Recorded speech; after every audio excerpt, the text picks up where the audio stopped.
बिस्मिल्लाहिर्रहमानिर्रहीम, अस्सलाम वालेकुम। आप देख रहे हैं एहतिसाब उसामा तैयब के साथ। नाज़रीन, आज के प्रोग्राम में बात करेंगे आज़ाद कश्मीर इंतखाबात के हवाले से। पेट्रोल की रोज़ नई कीमत, आवाम के सब्र का इम्तहान लिया जा रहा है, इस पर बात करेंगे। और ट्रंप की ईरान को धमकियाँ, ईरान की अमेरिका को वार्निंग, इसके ऊपर हम बात करेंगे। मेरे साथ मौजूद मेहमानों में आमिर खाकवानी साहब सीनियर एनालिस्ट, मियां सैफुर रहमान साहब सीनियर एनालिस्ट, और अब्दुल्ला गुल साहब चेयरमैन तहरीक जवानान पाकिस्तान। आमिर खाकवानी साहब, आपसे मैं आगाज़ करूँगा और जानना ये चाहूँगा कि जिस तरीके से बयानबाजी, लफ्जी वार सुन रहे हैं हम, खासकर पाकिस्तान मुस्लिम लीग नून और पाकिस्तान पीपल्स पार्टी पे, तो सर ये किस किस्म का इस वक्त हुकूमत है, किस किस्म की इस वक्त अपोजिशन है? पाकिस्तान पीपल्स पार्टी कहती है हम हुकूमत है ही नहीं है, शुरू से आईनी ओहदे हैं हमारे पास। खुल के आमने सामने आए हुए हैं इस मौके पे। जी ऐसे ही है जी, बिल्कुल। आजाद कश्मीर पे तो खास तौर पे वहाँ पे नवाज शरीफ साहब ने स्टेटमेंट की दी, फिर बिलावल भुट्टो ने बाकायदा मिमिक किया उनको, बाकायदा उनकी एक पैरोडी की और वो नकल से उतारी और वो काफी मजाक भी उड़ाया। फिर अब मियां साहब को दोबारा में देख रहा था, उनको भी बयान था जिसमें उन्होंने उसे बरखुरदार करार दिया और इस तरह की बातें की। तो लोग तो इसको वैसे नूरा कुश्ती का नाम दे रहे हैं कि ये फ्रेंडली, एक दूसरे के खिलाफ फ्रेंडली फायर है और फिर कल को एक से इकट्ठे हो जाते। वैसे ये बात ठीक है कि पाकिस्तान पीपल्स पार्टी और PMLN जो है पिछले 3-4 साल से उनका रवैया तो ऐसे ही है सर। इससे भी पहले से लग रहा है, इससे भी पहले से ऐसे ही है। जब से पाकिस्तान तहरीक इंसाफ आई उसके बाद से ये ऐसे ही है जी, ऐसे ही है, बिल्कुल सही बात है। जब से तहरीक इंसाफ हुई तब से वो ऐसे ही है। और लेकिन अब तो थोड़ा सा ना ये ज्यादा ही ढोंग लेना शुरू हो गया है कि जब इलेक्शन का मौका आता है, चाहे वो GB का हो, वहां पे हो, मतलब आप देखें ना, GB इलेक्शन में तो उन्होंने 45-47 वाली इल्जामात बातें भी की बिलावल भुट्टो ने। यानी वो पीपल्स पार्टी वाले इस तरह की बातें भी चले जाते हैं कि धांधली बातें और ये वो इस तरह के तंज करने भी शुरू हो जाते हैं। वो भी जवाबन तंज करते हैं, कभी गवर्नेंस की बात करते हैं। इससे पहले भी इशू तो मतलब मैं वैसे इस पे ये देख रहा था कि सोशल मीडिया पे खास तौर पे लोग जो हैं वो तो बिल्कुल क्लियर हो चुके हैं बड़ी हद तक। वो जो रिएक्ट करते हैं ना, वो कहते हैं भाई इनकी बातों पे हमें कोई असर नहीं होता। तो ये मेरा ख्याल है थोड़ी सी मेहनत करनी चाहिए नून लीग और पीपल्स पार्टी के स्क्रिप्ट राइटर्स को, थोड़ा सा स्क्रिप्ट जरा बेहतर लेके आए, कोई नया आइडिया लेकर आए। तो क्योंकि उसका जो जिन पे ये असर डालना चाह रहे हैं, मतलब जो जेन जी को ये अपनी तरफ खींचना चाह रहे हैं ना, दोनों पार्टियों की ख्वाहिश यही है कि नौजवान वोटर की तरफ आए। मुझे लगता है सर, वैसे मुझे सर ऐसा लगता है, आई डोंट नो आप इससे इत्तेफाक करेंगे या नहीं, कि जेन जी तो दोनों में इंटरेस्टेड नहीं है। ऐसे मुझे भी ऐसा लग रहा है, लेकिन ये तो अपनी पूरा कोशिश कर रहे हैं ना। तो लेकिन इनको चाहिए फिर नए आइडिया लेकर आए, कुछ स्क्रिप्ट लेकर आए, नया थोड़ा सा ओरिजिनल स्क्रिप्ट करें। और या फिर ये है कि हाँ, मतलब एक बार करें ना, ढंग के पोजीशन करें। तो पीपल्स पार्टी फिर इधर पंजाब में, इधर पाकिस्तान के जो खासतौर वफाक में, तो वो भी फिर एक क्लियर अपोजिशन पे जाए ना, स्ट्रॉन्ग अपोजिशन पे जाए। तो लेकिन बहरहाल बिलावल की को देखकर एक तो मैं एंजॉय किया, क्योंकि वो स्मार्ट हो गए हैं, बहुत वजन बहुत कम हो गया है। अब मेरे ऐसे बंदे जिनको हमेशा वजन कम होने का मसला रहता है, तो बिलावल को देख के तो लगता है कि टिप्स लेने चाहिए उनसे। वो बिल्कुल दुबले पतले लड़के लग रहे हैं, बिल्कुल नौजवान ज़हर है। तो और मैं आमिर भाई मैं ऑन एयर नहीं बता सकता, मैं आपको कॉल करता हूँ इस प्रोग्राम के बाद। मैं आपको सारे फार्मूले बताता हूँ, राज बताएंगे उनके राज। ऐसे ही है जी, जो वो सियासत में कर रहे हैं इलेक्शन में। लेकिन अब आजाद कश्मीर का इलेक्शन सर पे आ गया है। एक हुआ है बहल कि इसके जो भी हुआ है, क्योंकि वहां पे PTI इलेक्शन लड़ नहीं रही, तो अगर ये भी एक्टिविटी करती तो आजाद कश्मीर इलेक्शन तो बिल्कुल ही ठोस हो जाना था ना। तो इस थोड़ी बहुत नोक झोंक से कुछ गर्मा गर्मी पैदा हुई है। और बहरहाल एक है कि मियां साहब भी ऐलानात बड़े कर रहे हैं कि मैं अगर हुकूमत मिला तो हम बजट इसको बढ़ा देंगे, ये कर देंगे, वो कर देंगे आजाद कश्मीर का। बिलावल भुट्टो ने भी ऐलानात किए हैं। तो अल्लाह करे कि कश्मीरियों के लिए, कोई आम आदमी के लिए वहाँ फायदा हो जाए, कोई अच्छे काम हो जाए। कोई बसें तो गलबन भिजवाई है इन्होंने, पता नहीं ये इलेक्शन तक के लिए भिजवाई है पंजाब हुकूमत से 10 बसें शायद भेजी है, ये पता लगे 28 को वापस आ जाए। नहीं सर, गिफ्ट उन्होंने कहा है, मरियम साहबा ने कहा है ये मैं गिफ्ट लेके आई हूँ। तो वो गिफ्ट तो वापस नहीं जाएगा ना सर। बिल्कुल सही है। अब्दुल्ला गुल साहब, सर हम जानने की ये कोशिश कर रहे हैं, जो अभी इंतखाबात कश्मीर के इस पे बात कर रहे हैं, पाकिस्तान नून लीग और पाकिस्तान पीपल्स पार्टी का बिहेवियर क्या समझते हैं सर? ये आइंदा इंतखाबात की तैयारी है, ये मुकाबला बिलावल और मरियम के दरमियान है? बिस्मिल्लाहिर्रहमानिर्रहीम, बहुत बहुत शुक्रिया। नहीं, मेरे ख्याल में ये एक रात का मुकाबला है, एक जो थॉट प्रोसेस है, एक माइंडसेट है जो गरीब को गरीबतर और अमीर को अमीरतर बनाता है। और असल में ये सियासी कशमकश इनकी है। जहां तक ताल्लुक है अवाम का, तो अवाम तो बेचारी मेरे ख्याल में हमेशा स्टिक एंड कैरेट की गेम में उसने डंडे ही खाए हैं और वो अभी भी खा रही है। कश्मीर के अंदर जो सूरत हाल है, आप देखें कि जबरदस्ती के इंतखाबात जो हैं वो क्या नताइज लाएंगे। एक तरफ आधा कश्मीर बंद है और वोटों का टर्नआउट कितना हो सकता है ये भी आपको अंदाजा है। मैं तो खुद, मेरी पार्टी लड़ रही है इलेक्शन, इसलिए मुझे मालूम है। और वहाँ जो इस टाइम पे सूरत हाल है, कोई बातचीत नहीं हो रही। जो पहले भी 23 तारीख को बैठक होनी थी उन्होंने इनकार कर दिया। और पुंछ डिवीजन एक बहुत वॉलेटाइल डिवीजन है जिसके असरात पूरे कश्मीर के अंदर आ रहे हैं। ठीक है कि इस टाइम पे इलेक्शन का प्रोसेस है, लोग उससे कुछ मुंसलिक भी हो गए हैं, लेकिन जिस तरह से अफसोसनाक वाकयात देखने में आए, जिसमें फायरिंग के वाकयात थे, बहुत सारी धमकियों के वाकयात थे, और फिर ये ऐसा हुआ क्यों? असल मसला तो ये है कि पीपल्स पार्टी और मुस्लिम लीग दोनों ने ही कश्मीर में हुकूमतें रखी, लेकिन दिया क्या आवाम को? अभी मैं गिलगित बल्तिस्तान से होके आया, तो जिस आप सूबे में अगर उनके जो बड़े बड़े शहर हैं स्कर्दू जैसे, उनके अंदर 22 घंटे आजकल के दिनों में जब लोड शेडिंग होती है और सर्दियों में तकरीबन 70% लोग वहां से माइग्रेट कर जाते हैं क्योंकि बिजली नहीं होती, उनको पिंडी आके रहना पड़ता है। जिस जगह से जिधर आप बड़ा खूबसूरत ये शंग्रीला वगैरह देखते हैं, जिधर पानी की बहारें हैं, उस इलाके के अंदर लोगों को मीठा पानी नहीं नसीब। मैं आपको क्या बताऊं, कितनी कस्मा पुरसी का आलम है, कितने लोग बेहाल हैं। और इंटरनेट वहां नहीं है, टेलीफोन वहां नहीं काम करते। हर आदमी का टेलीफोन के सिग्नल पूरे आ रहे होते हैं, लेकिन अल्लाह का शुक्र है टेलीफोन काम नहीं करता। क्या बोले आदमी? तो आपने जब उन लोगों के ना इंडस्ट्री, अब आप कश्मीर को देख लें, कोई इंडस्ट्री नहीं लगाई गई कश्मीर के अंदर। बलूचिस्तान में पीपल्स पार्टी की हुकूमत है, जो आला तरीन वहाँ हालात हैं, मेरे ख्याल में हर आदमी उससे बाखबर है। इसी तरीके से सिंध के अंदर दहशतगर्दी एक दफा फिर दोबारा सर उठा रही है। आप देख लीजिए कि जीबी और कश्मीर के अंदर सूरत हाल ये है कि इस टाइम पे मतलब साफ सी बात यह है कि हाल बेहाल है। और फिर आप बाकी जगहों पे देख लें, तो मैं तो नहीं समझता कि ये निज़ाम कोई ज्यादा बेहतर है। असल प्रॉब्लम इस निज़ाम की है। इसमें बहुत सारे अच्छे लोग भी हैं शामिल, लेकिन वो जब इसमें वो कहते हैं ना कि दरकान नमक नमक शुद्ध, ये नमक की कान में जो आएगा वो नमक बन जाएगा। तो ये अभी जो सारे इस गोरख धंधे में शामिल हैं, कोई ये बताए कि इनके कारोबार क्या है। कोई ये तो पूछे कि ये माजी में क्या थे और आज क्या है, इनके पास ये अंधा पैसा कहाँ से आ रहा है। क्या वजह है कि कश्मीर के अंदर सियासत का रुख जो है वो अचानक मुखालिफ हो गया। वो लोग जो पाकिस्तान को पुश्ती बांध समझते थे, आज उनकी आवाज मुख्तलिफ अंदाज में देखी जा रही है। कोई तो रीजन होगा ना, या मिन हैसल कौम वो लोग पागल हो चुके हैं, ये भी हो सकता है। मतलब वो सारे के सारी पूरी कौम पागल हो गई है और हम शायद 2-4 लोग ठीक रह गए हैं।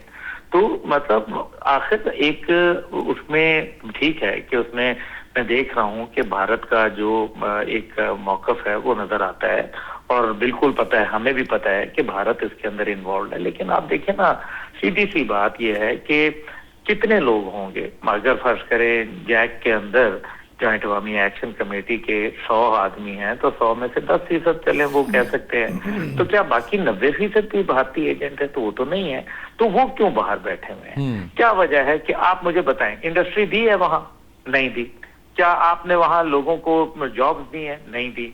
सड़कें दी? नहीं दी। आपने पुल दिए? नहीं दिए। एयरपोर्ट आपका वहां मौजूद नहीं है। अस्पताल वहां कोई म्यारी मौजूद नहीं है। तो उसमें हजूर आपकी हुकूमत थी या मेरी हुकूमत थी, या हमारे मॉडरेट पैनल जो बैठा हुआ है उनकी हुकूमत थी? तो अगर उनकी हुकूमत नहीं थी और हम में से कोई भी वहां मौजूद नहीं था, तो जो हुकूमत कर रहे थे क्या उनकी जिम्मेदारी नहीं बनती? ये जो सिस्टम है ना, लोगों की बगावत है इसके खिलाफ। आपके देख लीजिए कि श्रीलंका में, नेपाल में, बांग्लादेश में इनकलाब आया, ईरान के अंदर अभी हालिया इस साल के अवाइल के अंदर अपराइजिंग हुई, और उसके बाद तालिबान अफगानिस्तान के अंदर, वहां भी यंग जनरेशन आई, कॉकरोच जनता पार्टी एक मुसीबत बन गई है, पूरे भारत के अंदर आवाजें उठ रही हैं, एक इनकलाबी कैफियत बरपा है।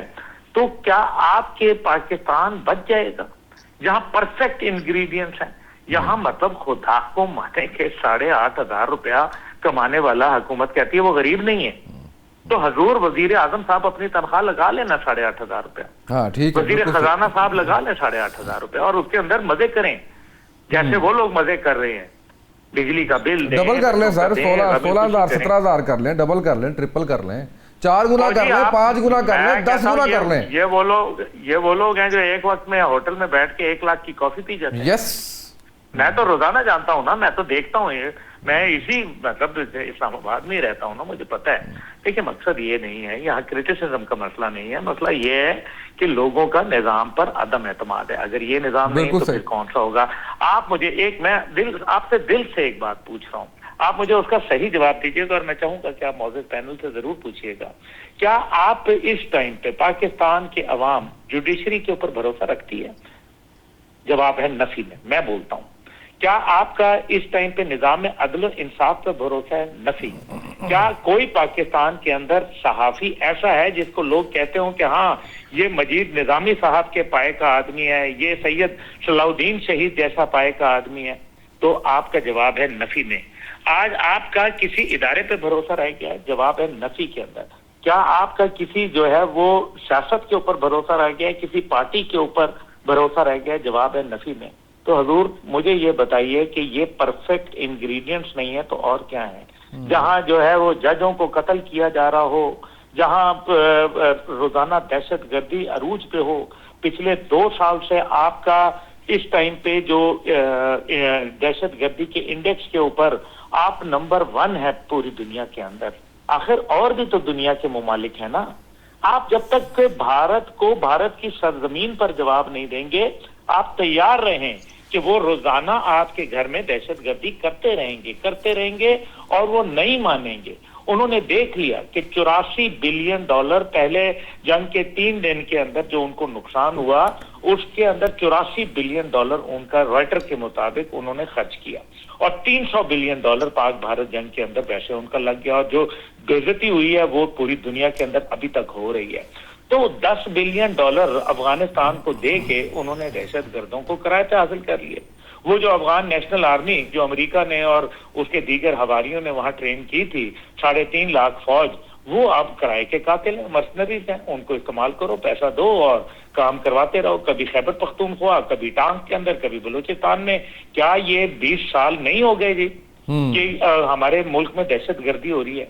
आप मुझे ये बताएं, 2006 अक्टूबर में जो पहला धमाका हुआ था खुदकुश, और उसके बाद वो आर्मी ट्रेनिंग सेंटर के ऊपर कोहाट में, उसके बाद जो धमाके होना शुरू हुए, खत्म ही नहीं हो रहे। दहशतगर्दी है कि खत्म होने का नाम नहीं ले रही। भारत खुलेआम कह रहा है कि जी मैं सिंदूर 2, ऑपरेशन त्रिशूल, ऑपरेशन महादेव लॉन्च किया हुआ है। तो लॉन्च किया तो आखिर कोई ऑपरेशन तो होगा ना जो लॉन्च कर रहे हैं। कोई बिल्कुल सही है सर, मैं आता हूँ वापस आपकी तरफ। का मेरा शो हो रहा है। बिल्कुल ठीक, बिल्कुल सही है सर। मियां साबिर रहमान साहब, सर कश्मीर के हवाले से, इलेक्शन के हवाले से आपको भी लगता है कि ये एक फ्रेंडली मैच है जिसमें उसका इंप्रेशन आना आपने जो है वो फिर एक देखिए जो फर्स्ट इंप्रेशन तो यही आ रहा है, जैसे आमिर खाकवानी ने भी कहा कि नूरा कुश्ती है। अब देखें ना कि परसेप्शंस पे तो दुनिया में जंगें हो जाती हैं। परसेप्शन जो है दैट मैटर्स अ लॉट, खासतौर पे पब्लिक परसेप्शन। और परसेप्शन की बुनियाद में ही बात औकात ये वोट में अब सर्ज आ जाता है, वोट कम हो गया, ज़्यादा हो गया, लीडर्स अपने इक़्तिदार में आ गए या इक़्तिदार से महरूम हो गए। लेकिन ये है कि इस परसेप्शन की जब हम बात करते हैं तो मेरे ख्याल पार्टीज़ को वाकई ये बात सही थी कि कोई मैच्योर फुटिंग पे अब चलना चाहिए। यानी इक़्तिदार के इतने मज़े लूटते चीज़ों को थोड़ा सा बेहतरी की तरफ जाना चाहिए था, कि बजाय ये सिर्फ यही लगे कि जी सिर्फ इक़्तिदार के हंगरी लोग हैं। और लोगों में एक फटीक भी आ गया है, लोगों के जहनों में एक इक़्तिदार में रहने वाले लोगों के बारे में एक फटीक सा है।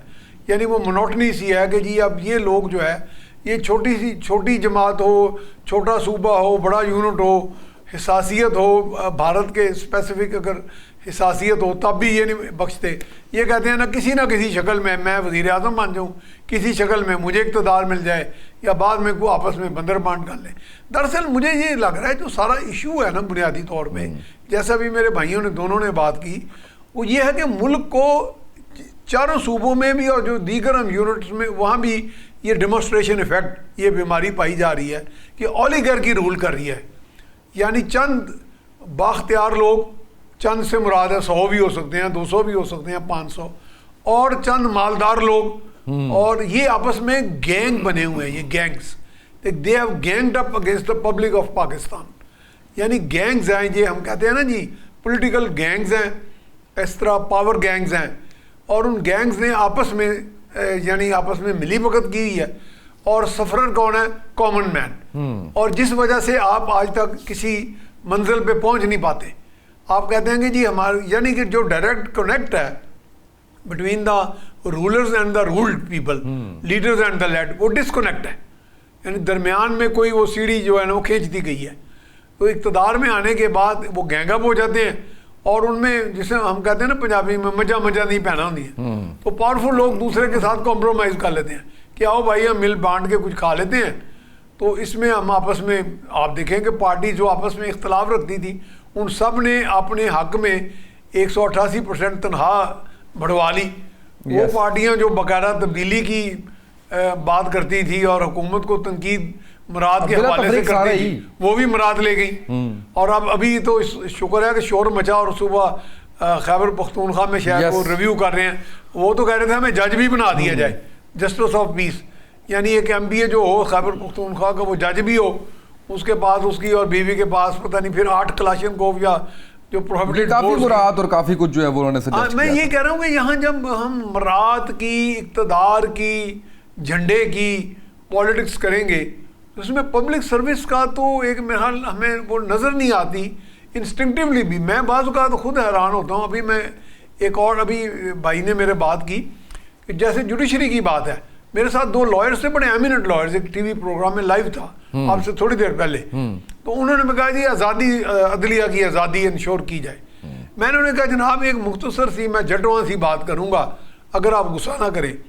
चंद ताकतवर लोगों के सामने अदलिया शायद आज़ाद ना हो, आपकी बात मान लेते हैं। पाकिस्तान की जो 24 करोड़ अवाम है, उसके मुकाबले में तो एक सिविल जज से लेके टॉप का जज जो है वो तो मादर पिदर आज़ाद है। उनको बेगुनाह को फांसी लगा दे, गुनाहगार को घर भेज दे, और जिस तरह का मर्जी फैसला दे दे। मतलबन मजाजी पर मबनी फैसले हैं, मुबैना तौर पर करप्शन भी कहते हैं इसमें इन्वॉल्व है। हमने तो अपनी आंखों से, हम अदालतों में जब जाते थे तो अदालत का छोटे से छोटा एहलकार, हत्ता कि स्वीपर में नहीं बख्शता आने वाले, वहाँ जो साइलिन होते हैं या लोग रिक्वेस्ट लेके अदालतों में आते हैं एप्लीकेंट्स। तो यानी इतनी करप्शन है, बल्कि मैं समझता हूँ करप्शन से भी एक बड़ा इशू है वो परवर्शन है, ज़हनी फतूर, ज़हनों का फतूर है। जो बंदा ज़रा से इक़्तिदार में आता है उसके पास फैसले की पावर आती है, उसके पास पटवारी की पावर आती है, उसके पास SHO की, SP की, उसके पास सिस्टम ऐसा डिजाइन किया हुआ है, और ये वो समझता कि अब मैं इस मुल्क के आगे बढ़ना, मुझे सिस्टम ऐसा डिजाइन किया हुआ है, इनको सूट भी करता है। आमिर भाई ये बताइएगा कि जिस दिन ये फैसला किया गया कि अब रोज़ाना की बुनियाद पे पेट्रोल की कीमतें बढ़ाई जाएंगी, उसको जस्टिफाई उस वक्त भी वज़रा ने करने की कोशिश की। हमने प्रोग्राम में जब नून लीग के नुमाइंदों से बात की तो उन्होंने कहा कि जी अब तो आपको खुश होना चाहिए, अब तो ये ट्रांसपेरेंट हो गया है, अब जैसे ही दुनिया के अंदर जो भी फैसला होगा वो हम उसी टाइम उसको इम्प्लीमेंट कर देंगे। तो ये जिस रेशो से बढ़ा रहे हैं, क्या वाकई ये दुनिया का इम्पैक्ट है, या जैसे इन्होंने किया पहले फेज़ के अंदर जंग के ईरान अमेरिका के दरमियान के लेवी के नाम पे इन्होंने इतने पैसे जो है वो आवाम की जेबों से लूट लिए, इस दफ़ा भी ऐसे किया जा रहा है क्या? जी बिल्कुल, देखें ये तो निहायत ही जालमाना है, कहीं पर इसकी कोई तुक नहीं बनती। आप देखें ना, इससे पहले ये होता था कि इंटरनेशनल मार्केट में पेट्रोल सस्ता होता रहा, ईरान जंग से पहले भी, तो हुकूमत पेट्रोल उसके रेट कम नहीं करती थी, और कहती थी हमने तो खरीदारी पहले से की हुई है, और वो 4 हफ्ते लगते हैं, 6 हफ्ते लगते हैं इसमें ताकि वो सारा मामला है। तो अब मैं इनसे पूछे कि हर रोज क्या ये यानी कोई परचून का काम है, ये रोजाना एक कंटेनर बाहर से खरीदते हैं और उस हिसाब से रेट बढ़ा देते हैं। तो ये तो बिल्कुल एक फजूल, सिर्फ इसका वाहिद मकसद यही है कि चूंकि वो 15-20 रुपए 15 दिन बाद होता था, तो वो जब हफ्तावार शुरू हुआ था तो ज्यादा बढ़ते थे तो लोग ज्यादा को गले देते थे, लेकिन अभी मेरा ख्याल है कि ये 3-3, 4-4 रुपए। और आप देख ना चालाकी क्या की गई है, एक दिन उन्होंने 25 पैसे कीमत कम की है। 25 पैसे क्या होती है कम भाई? सर वो कसम उठाने के लिए तैयार हो जाएंगे ना कि देखिए हम तो कम भी करते हैं जी। अच्छा, बिल्कुल बिल्कुल ऐसा ही 25 पैसे कम किए, फिर 4 रुपए बढ़ा दी, फिर 4.5 रुपए बढ़ा दी, 6 रुपए बढ़ा दी, इस तरह। तो ये तो बिल्कुल ही एक धोखा देने की बात है। और देखें मैं इस बात को तस्लीम करता हूँ कि इंटरनेशनल मार्केट में ऑयल बढ़ा है, ठीक है। कल उसने अब $100 को हिट किया उसने, ठीक है, ठीक है, हम समझते हैं इस बात को कि बड़ा है। लेकिन बात ये है कि ऐसे मौके पे जब आपने इतनी ज्यादा लेवी लगाई हुई है, इतना ज्यादा टैक्स लगाया हुआ है, उसमें थोड़ी सी कमी कर देना कुछ दिनों के लिए, उसमें कमी करके लोगों को, यानी लोगों पे तो प्रेशर कम करे ना। यानी ये ज्यादा आपने देखा ना कितना बड़ा ज्यादा टैक्स। और वो देखिए उनको एक नया जरिया मिल गया इस जंग से, तो वो कैसे उसको छोड़ दें? बिल्कुल बिल्कुल। अच्छा ये देखें कि टैक्स मतलब आपने जिनसे टैक्स लेना होना ही चाहिए ना, कि जो टैक्स दे सकते हैं उनसे टैक्स ले, वहां तो वो लेने में नाकाम है। तो ये इंडायरेक्ट टैक्स पूरा कॉम पे लगा देना। और बिल्कुल, और देखें मुझे जो अफसोस इस बात पर है कि ऐसे लग रहा है, एक अब्दुल्ला गुल साहब ने बिल्कुल ठीक कहा कि लोगों का बिल्कुल ट्रस्ट खत्म हो गया सिस्टम से। लेकिन उससे ज्यादा परेशान कुन बात ये है कि जो सिस्टम चला रहे हैं उनको, वो भी बिल्कुल बेनियाज हो गए हैं, उनको कोई सरोकार नहीं कि पब्लिक क्या सोचती है। और बड़ा वादे बिल्कुल सही कह रहे हैं, बिल्कुल सही कह रहे हैं। जैसे हुए थे कि भाई अब तो इलेक्शन की भी अहमियत खत्म हो गई है, और लोगों को नजर आ रहा है कि चूंकि पहले इन्होंने धांधली करके इलेक्शन में 45-47 सारे चक्रों में हारों को जितवा दिया, तो अब उनको परवाह क्यों नहीं है। और इसका देखें, इसका जो असल हिट निशाना बन रहा है ना, वो नून लीग की हुकूमत ही बन रही, उनकी न्याय अपनी जगह। इसका जो असल निशाना बन रहा है वो मुक्तदरा को बन रहा है, एस्टेब्लिशमेंट को बन रहा है। लोगों का ख्याल ये है कि इसको वो उनके बलबूते पे, हालांकि उनका बेशक ना भी हो, वो चलो एक बार हुकूमत हो, लेकिन जैसे भी परसेप्शन की बात हो रही थी, परसेप्शन ये बन रहा है, परसेप्शन यही बन रहा है, और गाली उनको पड़ रही है। तो हालांकि न्यायालय इनकी है। अगर ये मतलब ये सिस्टम तो किसी ने कहा ना, वो कोई इनको कोई मतलब अभी अपने ही फैसले है ना, अपनी ही इनकी जो कैबिनेट है, वजीर खजाना है, प्राइम मिनिस्टर की अपना सब, तो ये बहुत ही लोगों का देखें, लोग इससे बुरी तरह पिस रहे हैं। और मैं तो सामना साहब, आप भी लाहौर में रहते हैं, हम भी लाहौर में रहते हैं, ये मुझे तो इसकी भी समझ नहीं आती कि कारोबार पे इतनी सख्ती करके लोगों को भाई कारोबार करने दो। दुकानों पे 10 बजे दुकानें बंद कर दो, कुछ पहले बंद हो जाती है, लेट बंद कर रहे हैं, वो अलग सख्ती हैं। भाई लोगों को चलो दुकानदारों पर जाओ, वो अपना रो रहे होते हैं, वो कहते हैं यार हम अपने ही उस पर खर्च पे बैठे हुए हैं, खोल के बैठे हुए हैं, बिल हमने भरने हैं। तो अगर कस्टमर आता है, अब तो आजकल बारिशें चलो हो रही है, लेकिन अभी चंद दिन पहले तक इतनी गर्मी, अभी भी इतनी हब्स होती है, तो लोग 6-7 बजे कल निकलते ही नहीं है, तो पता लगता है घंटे 2 घंटे दुकानें बंद होने टाइम हो जाता है। और मतलब कोई जरा भी एहसास नहीं है कि लोग, आम आदमी, ये जो कारोबार छोटी दुकानें भी खुली हुई हैं, तो लोग चल रहे हैं, इनको चलने दें भाई। बिल्कुल उसमें आपको क्या मतलब है? अच्छा, तो ये जब आप आमिर भाई जब बात करते हैं ना, जब बिजनेस की बात करते हैं ना, तो मुश्किलात में आपकी आवाज़ सुनी भी जाती है। ज़रूर ये भी जिक्र किया करें कि जो छोटे सतह पे कारोबार करने वाले लोग हैं या करना चाहते हैं, उनके लिए कितनी मुश्किलात हैं। 26 से 27 डिपार्टमेंट हैं जिनकी मंथलियाँ लगी होती हैं, उसमें डेंगी वाले भी हैं जो ब्लैकमेल करते हैं आके कि जी ये हम कर देंगे, फिर और मैं वो नाम लूंगा तो फिर जो है वो बहुत दूर तक बात जाएगी। 26-27 डिपार्टमेंट, जितनी मेरी बिजनेस कम्युनिटी से बात हुई है, उनकी मंथलियाँ लगी हुई हैं, तो कारोबार किसी को उन्होंने क्या करने देना। नाज़रीन, यहाँ वक्त हुआ एक ब्रेक का, हमारे साथ रहिए।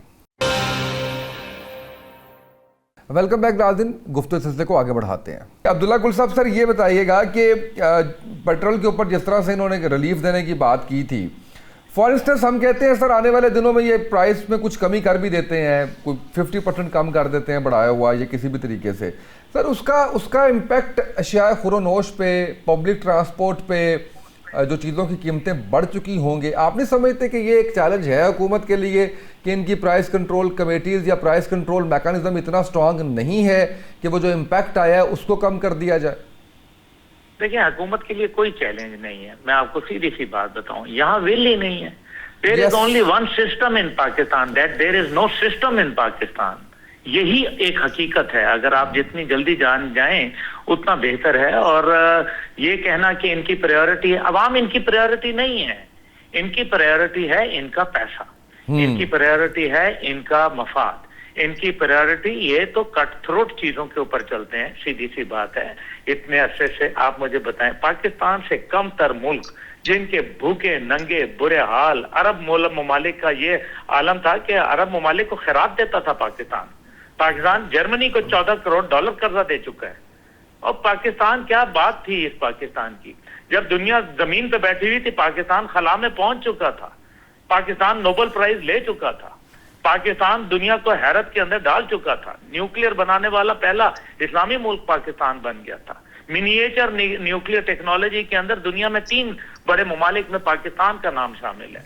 क्या बात कर रहे हैं पाकिस्तान की। लेकिन हमने क्या किया, हमने इनको डाल दिया। ये तो वो चर्चिल ने कहा था ना कि मत दो इनको आजादी, क्योंकि ये चूल्हे और चपाती के ऊपर जो है वो टैक्स लगाएंगे। आप देख लें, उसने ये अल्फाज इस्तेमाल किए थे कि चूल्हा एंड चपाती, ये अल्फाज थे उसके। और आप देखें अगर फ्यूल की बात कर लें, आप मुझे बताएं फ्यूल के ये पाकिस्तान ना अनोखा है जो पूरी दुनिया, आप मुझे बताएं इंडिया में कितनी बड़ी है वो बताएं ना, बांग्लादेश में बताएं, श्रीलंका में बताएं, नेपाल में बताएं, भूटान में बताएं, या ना ये चीन में बताएं। ये पाकिस्तान को ही पेट में मरोड़े उठ रहे हैं। कैसी कैसी बातें, नित नए रंगीले आके बैठ जाते हैं और लोगों को वो बताते रहते हैं और फिर झूठ बोलते हैं। जिस दिन कहा कि जनाब जो 28 फरवरी के बाद जो कीमतें होंगी जंग के बाद हम फौरन वापस ले आएंगे, उसके बाद जब कीमत कम कर दी, लेवी बढ़ा दी, तो इसका मतलब है लेवी का आपके पास मौजूद है ना। अगर आपके पास ये इनएविटेबल होता कि जनाब वो लेवी हम कम कर ही नहीं सकते, तो फिर तो ज़ाहिर है कीमत के साथ वो लेवी भी बढ़ती। लेकिन आपने लेवी कम कर सकते थे। अच्छा, फिर मुझे ये बताएं कि हु इज रिस्पॉन्सिबल जब ईरान के साथ इंडिया ने डील की है ड्यूरिंग द वॉर, जब अमेरिका ने उन पर पाबंदी तेल की हटाई है, तो उन्होंने जाके रूस और उससे इससे खरीद लिया ईरान से 5 मिलियन बैरल का उन्होंने बात कर ली रिलायंस कंपनी ने। पाकिस्तान के लोग सो रहे थे। मैं ये सवाल पूछता हूं ना, कौन है responsible? somebody has to be responsible। ये जो अभी नेशनल एक्शन प्लान जिसके ऊपर अमल दरामद नहीं किया, माजी की हुकूमतों को मिला के मौजूदा समेत, मुझे ये बताएं उसके नतीजे के अंदर बिलियंस ऑफ डॉलर का नुकसान हुआ। उसके अंदर आपका जो है वो शहादतें हुई, हजारों लोग शहीद हो गए। कौन है रिस्पॉन्सिबल? कौन है रिस्पॉन्सिबल? फौज ने तो अपनी ड्यूटी दे रही है, वो तो रोजाना आज भी 15 लोग शहीद हो गए हैं टांक के अंदर। तो मुझे बताएं, फौज तो अपनी ड्यूटी दे रही है। जिन लोगों ने 16 नुकात थे उनके ऊपर अमल नहीं किया, are they suppose to be the, ये नेशनल क्रिमिनल्स नहीं होने चाहिए? क्या इनके खिलाफ कोई इंक्वायरी नहीं होनी चाहिए? आपने लाखों केस जो है वो लोगों के वहां अदालतों में पड़े रुल रहे हैं, लोग जलील और ख्वार हो गए हैं, उनके औलादें मर गई हैं, लेकिन उनके केस खत्म नहीं हुए। नतीजा ये निकलता है कि वो उसके लिए एक आईनी अदालत बना दी जाती है, जो 35 मुकदमे टोटल उसके पास हैं कोई नहीं, लेकिन उसके बाद जो अवाम का मामला है वो वहीं का वहीं है। अवाम को क्या रिलीफ मिला है? ये कौन सा इंसाफ है? आप जिस इंसाफ के घराने पे जाते हैं उसका सबसे बड़ा इंसाफ यह है कि जो ओरिजिनल जज होते हैं, जो इन्होंने तालीम हासिल की होती है, जो लोअर कोर्ट से आते हैं, जिन्होंने सेशन कोर्ट भुगते होते हैं, उनमें से 99.5% जो है वो हाई कोर्ट के जज नहीं बनते। पॉलिटिकल अपॉइंटमेंट्स होती हैं। हाई कोर्ट और सुप्रीम कोर्ट के जज कौन सा है जिसने जनाब पता चला हो कि जी ये सेशन जज का आदमी था और आज जो है वो सुप्रीम कोर्ट का जज बन गया? Could you please name one? बिल्कुल सही सर। चैम्बर्स में से आते हैं, चैम्बर्स की नॉमिनेशंस है, तो चैम्बर में से आते हैं। कौन से आते हैं? वही आते हैं ना, हाँ, वही जो वकील होते हैं, जो कल को नवाज शरीफ के वकील होते हैं, जरदारी के वकील होते हैं, इमरान खान के वकील होते हैं। कौन होते हैं ये लोग? लेकिन बात हकीकत यह है कि अवाम आपकी तंग आ चुकी है। ये लोग अवाम के सब्र को बहुत ज्यादा आगे पुश कर रहे हैं। They are pushing it to the extreme level. लोगों के अंदर टॉलरेंस लेवल 0 हो चुका है। महंगाई, बेरोजगारी के अंदर इस टाइम पे 47% लोग सतह गुर्बत से नीचे रह रहे हैं, और ये वो गुर्बत है जो कि ये कहते हैं 8,500 रुपए वाला अमीर आदमी है। जो अगर 8,500 को आप अमीर नहीं मानते, जो कि मैं तो नहीं मानता किसी सूरत, तो फिर आप मुझे ये बताइए कि वो 78% पर चली जाती है। 78% जहां महंगाई, जहां मिडिल क्लास एलिमिनेट हो जाए, अपर सोसाइटी जो है वो मजीद ताकतवर होती जाए और गरीब से गरीब तर हो जाए, मिडिल सोसाइटी गायब हो जाए, तो क्या होता है? टकराव होता है। और ऐसा दुनिया के अंदर हुआ है, तारीख भरी पड़ी है, पन्ने उठाएं और खोल लें और पढ़ लें। तो ये अभी अगर इस किस्म के काम करेंगे, फ्यूल का इन्होंने बेड़ा गर्क कर दिया। आप मुझे बताएं कौन सी इनकी पॉलिसी है जिसके अंदर इन्होंने जो है वो कामयाबी है। अच्छा, बिजली के ऊपर आ जाएं। चलें, बिजली के ऊपर अभी बात की गई है कि जी वो बिजली की दुकानें खोलते हैं, रात को देर से आते हैं। बस ठीक है, जरूर करो। आप मुझे ये बताएं कि IPPs लगाने का फैसला मेरा था। IPPs लगाए इन्होंने, बिलियंस ऑफ डॉलर में पेमेंट करते हैं हजूर। 70% IPPs काम ही नहीं करते, लेकिन अल्हम्दुलिल्लाह उनको पूरी की पूरी जो उनकी खपत है उसको पेमेंट दी जाती है बगैर टैक्स के, उनको पाक रुपीज में भी नहीं, उनको डॉलर में पैसे दिए जाते हैं। तो वो कौन, क्या कौमी मुजरिम नहीं है? यानी कि गुनाह ये करें और भुगते आप और मैं। बिल्कुल सही सर। जी, कैमरामैन भुगते बेचारा, जो पता नहीं ख्वार होके अपने शायद जो पहले सालन के साथ रोटी खाता था, अब वो कहता है मैं प्याज के साथ खा लूं, लेकिन मैं बसों में धक्के खाते हुए जब मैं चैनल तक पहुंचता हूं तो पता चलता है 4 घंटे गुजर जाते हैं। मैं इस वजह से वो कहता है कि जी मैं मोटरसाइकिल में कोई बात नहीं, अपने बच्चों का पेट काट के बच्चों को मैं स्कूल उठवा के मैं मदरसे में डाल देता हूं या खैराती स्कूल में डाल देता हूं, और मैं कोई बात नहीं, मैं जरा पेट्रोल ला के मैं लगा लूं। ये समझते हैं कि कौम में सकत है कि जी कोई बात नहीं, देखो ना जी अभी 400 रुपए हो गया है तकरीबन, तो हम इनको ये चल जाएंगे। मैंने आपसे गुजारिश की कि पाकिस्तान में सिर्फ ये जंग के इफेक्ट आ रहे, बिल्कुल सही है। मैं सर आगे बढ़ता हूँ। बिल्कुल सही है मियां सैफुर रहमान साहब, दुनिया में ऐसी कोई एग्जांपल नहीं मिलती कि इस तरह से एक्सप्लॉइट किया जाए आवाम को हुकूमत की जानिब से। जैसे अभी अब्दुल्ला गुल साहब ने कहा कि कहाँ पे इम्पैक्ट आया। इसके अलावा 4 दिन में 4 दफ़ा सर प्राइसेस जो है वो बड़ी पेट्रोल की, और अभी आने वाले दिनों में मजीद जो है वो सफोकेशन हो रही है, ये सोच के कि ये करेंगे। तो ये प्राइस फ्लक्चुएशन और ये जो प्राइस हाइक है ये इससे बहुत ज़्यादा तंग है। ये बात बिल्कुल आपने अच्छी कही है कि मिसाल के तौर पे पेट्रोल अगर कम होता है, अभी एग्जांपल भी दी गई, जैसे बांग्लादेश में पाकिस्तानी रुपीज़ अगर देखे जाएँ, पाकिस्तानी रुपीज़ वो 250 और 250-60 के दरमियान वहाँ पर लीटर चल रहा है, जो हमारे यहाँ 350 350 पे आ गया है। और ये मैं पाकिस्तानी रुपीज़ में यानी कंपैरिजन कर रहा हूँ। तो कहने का मकसद है कि इसमें गवर्नमेंट के पास हमेशा स्पेस होती है to control the things, to manage the price control के लिए उसके पास मैकेनिज्म भी होती है। अब देखें ना कि गवर्नमेंट कहती है कि जी पंजाब गवर्नमेंट के पास 1700 प्राइस कंट्रोल मैजिस्ट्रेट्स हैं, लेकिन उनकी वर्किंग क्या है, उनकी परफॉर्मेंस क्या है, उनकी क्या कारकर्दगी है, क्योंकि तलब और रसद के अलावा भी 15-20% ऐसी स्पेस मौजूद होती है जिसको अगर प्रॉपरली अच्छी गुड गवर्नेंस के तहत, अच्छी इंतज़ामी अरेंजमेंट के तहत हैंडल किया जाए तो लोगों को इस शॉक अब्जॉर्बर प्रोवाइड किया जा सकता है प्राइस हाइक के अगेंस्ट। हाँ, ये कभी कभार देखते हैं कि प्राइस कंट्रोल कमेटीज या मजिस्ट्रेट्स एक्टिव होते हैं। मैं आपको बताता हूँ जी, हमने चूंकि इन्वेस्टिगेटिव जर्नलिज्म करते हैं ना, बहुत से प्राइस कंट्रोल मैजिस्ट्रेट ऐसे भी होते हैं। मैं मुबैना का लफ्ज़ इसलिए कह देता हूँ कि वो बात कह रहे हैं जी हमें डायरेक्ट ये हिट करते हैं कि उनके घरों में दुनिया का सबसे ताज़ा तरीन फल, सब्ज़ी, गोश्त और बेहतरीन जो ना वो चीज़ें ग्रेटिस कॉम्प्लीमेंट्री पहुंच जाती हैं। तो वो मेरा ख्याल है उनको उसी पे वो इक्तफा करते हैं और वो समझते हैं we are the privileged class. तो असल में जब हमारे यहाँ ये जो प्रिविलेज्ड क्लास का जो कंसेप्ट है ना, ये धोखा दे रहा है आवाम को, ये आवाम को नीचा दिखा रहा है। अदरवाइज गवर्नमेंट होती किसकी है? गवर्नमेंट का काम है चीज़ों की पेशबीनी करना, पेशबंदी करना, चीज़ों को मैनेज करना और चीज़ों को मॉडरेट करना to the advantage of the common man. बिल्कुल सही। यानी वो तो ठीक है अगर ओलिगार्की है, ताकतवर है, जैसे भी टैक्स की भी बात की, मैं ऐसे बहुत से लोगों को जानता हूँ जो बिलियनर्स हैं, उनसे उन्होंने कभी टैक्स ही नहीं कभी अदा किया। तो भाई टैक्स वाकई अगर नहीं अदा किया तो who is responsible for that? जो टैक्स कलेक्टर बैठा है, अगर टैक्स कलेक्टर के ऊपर FBR का चेयरमैन है, FBR के चेयरमैन के ऊपर आज आपको पता है कि आज प्राइम मिनिस्टर ने FBR के अफसरान को एड्रेस करते हुए कहा है कि जी टैक्स में बड़ी चोरी होती है, बहुत ज़्यादा करप्शन है, हम कर्ज़ों पे कर्ज़े लिए जा रहे हैं। तो बात तो यह है कि करना तो उन्होंने ही है ना। अब अवाम ने अगर आपको मैंडेट दे दिया, भले चले मैंडेट पे एक बहस है, मुतनाज़ा है, लेकिन जिसको भी मैंडेट दे दे तो वो तो नहीं बड़ी जिम्मा हो सकता ड्राइविंग सीट पे बैठ के कि जी FBR बड़ी चोरी करती है, फलां करता है, अदालतों में इंसाफ नहीं है। तो फिर आपको किस चीज़ के लिए आपने इक़्तिदार में आए हैं? आपको इक़्तिदार कोई लूडो की खेल है जो आपको एंजॉय कर रहे हैं?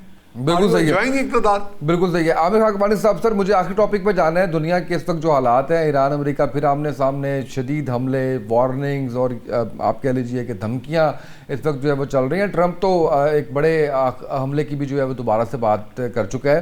तो सर किस तरह से देख रहे हैं ये वाला फेज जो है, इसका कंक्लूजन कहाँ होता नजर आ रहा है? देखिए, काफी सीरियस पोजीशन है, इसमें कोई शक नहीं।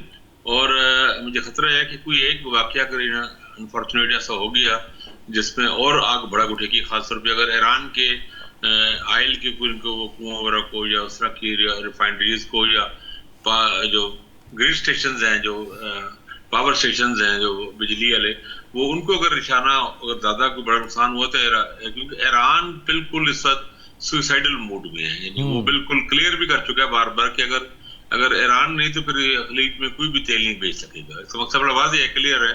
और वो खुदा न खासा ऐसा हो तो शिद्दत बढ़ेगी तो वो सऊदी अरब को भी इसमें ले आएगा, फिर पाकिस्तान के लिए बहुत मसाइल पैदा हो जाएंगे। तो हालात तो बहुत सीरियस हैं, इसमें कोई शक नहीं।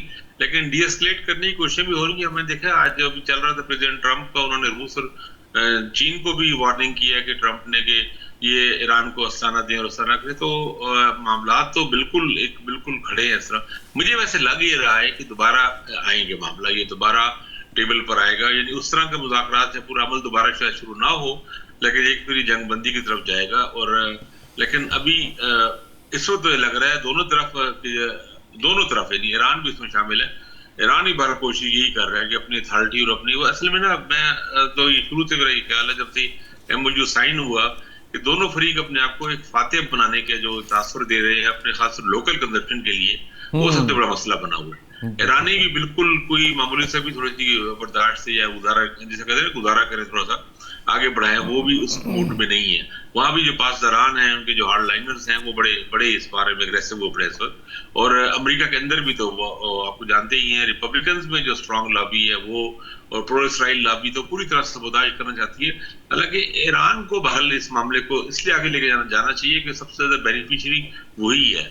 और सबसे ज्यादा इस पे मातम मचा हुआ है, सफ़े मातम बिछी थी वो इसराइल में थी इस मादे पे।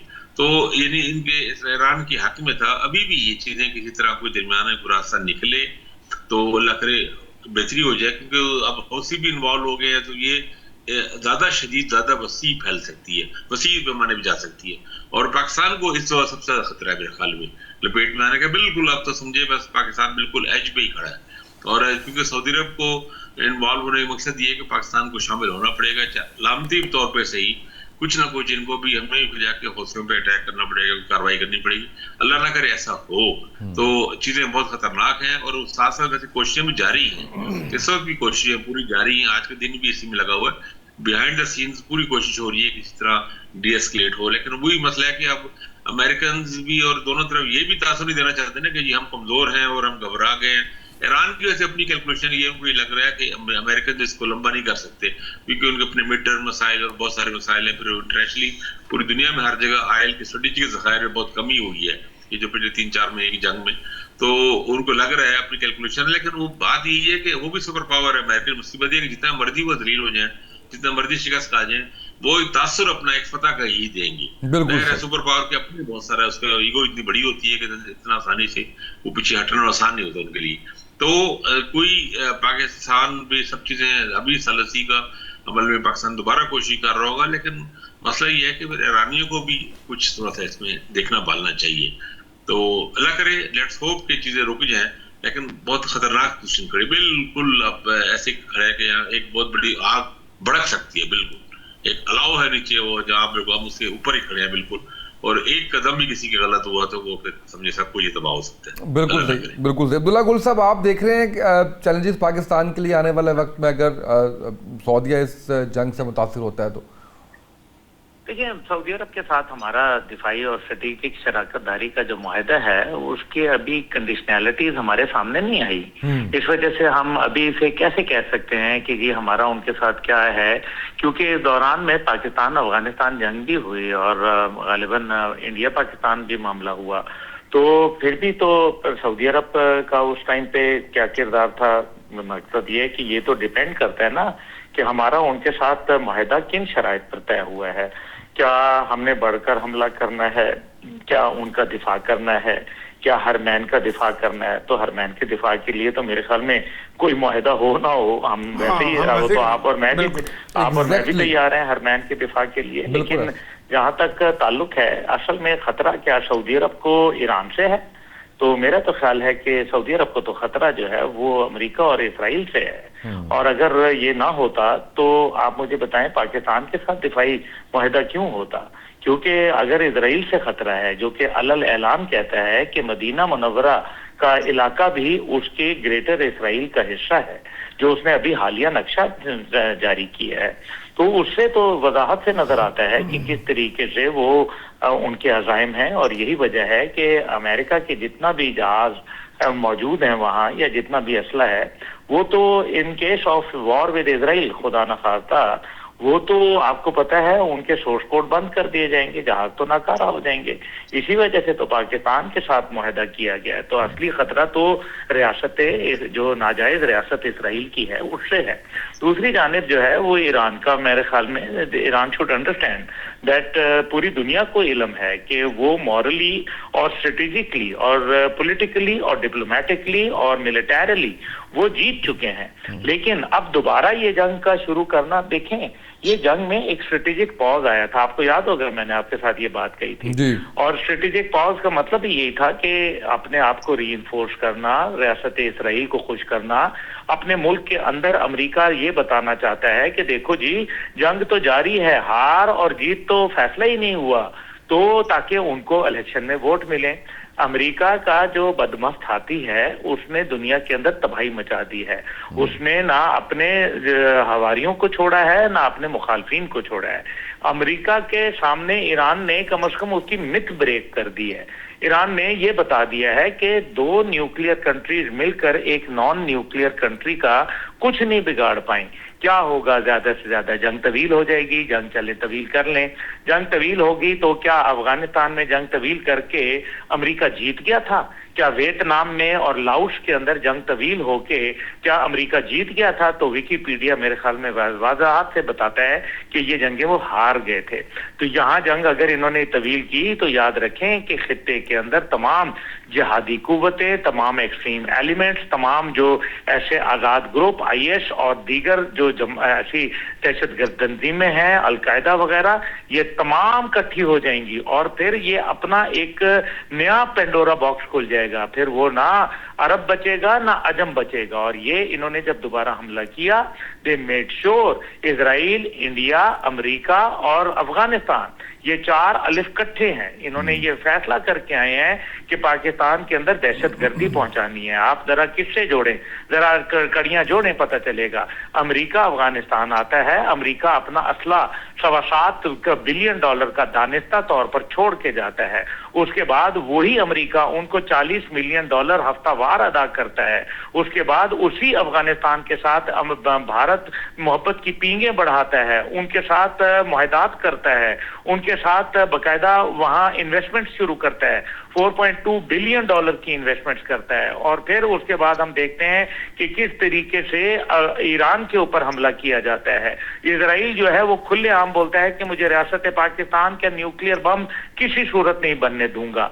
और उसके बाद आप देखें कि पाकिस्तान को दहशतगर्दी के अंदर फंसा के दोबारा ईरान पर हमला किया जाता है। पाकिस्तान की सिफारतकारी इनको एक आंख नहीं भाई, इनको समझ आ गई कि पाकिस्तान ने इनके साथ वो चाल चली जिसमें इजराइल को उठा के बाहर फेंक दिया दूध में मक्खी की तरह से।